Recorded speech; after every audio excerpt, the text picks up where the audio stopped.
the Mughal Empire, an ancient Gurkhani empire that was located within the Indian subcontinent. Founded in 1526, a tremendous amount of information regarding this group of warriors has subsequently been unearthed over the centuries.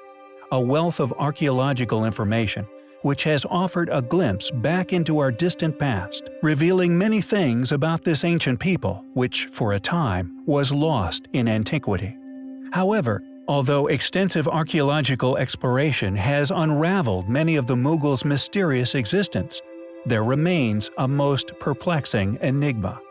In the 1980s, Smithsonian historian Emily Savage Smith embarked on a journey to acquire a set of perplexing ancient artifacts, now known as celestial spheres. Plotted upon the underside of a dome or hemispherical screen, the celestial sphere is a practical tool for astronomy even to this day, allowing the observers to plot positions of objects in the sky when distances are unknown or trivial. Most, as one would presume, display a primitive understanding of astronomical arrangements.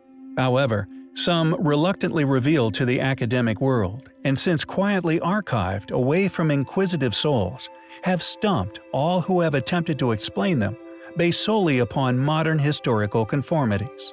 The majority of celestial spheres acquired can be cataloged into two distinct types: seamed spheres and their more elaborate, thus greatly more problematic counterparts, seamless spheres. Seamed spheres are, or were, made by molding two halves of the sphere separately and then soldering them together. The artisans and astronomers would then collaboratively engrave the surface. Seamless spheres, however, are another thing entirely.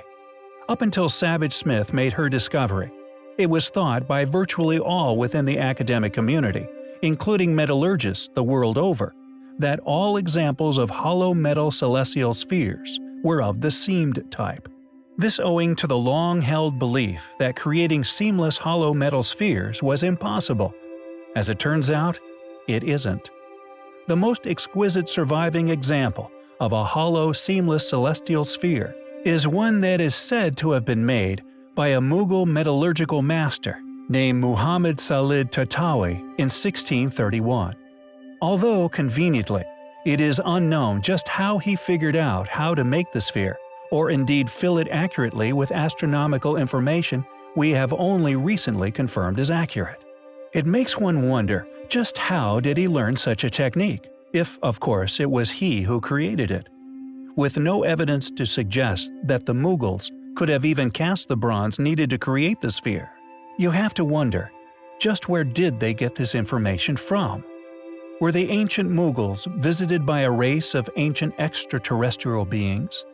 Did they discover a relic, an artifact, left by a vastly more ancient lost civilization which they claimed as their own?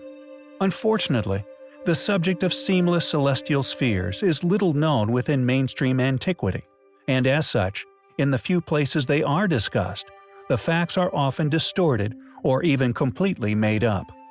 They are most certainly out-of-place artifacts, which some have attempted to brush beneath a rug of convolution.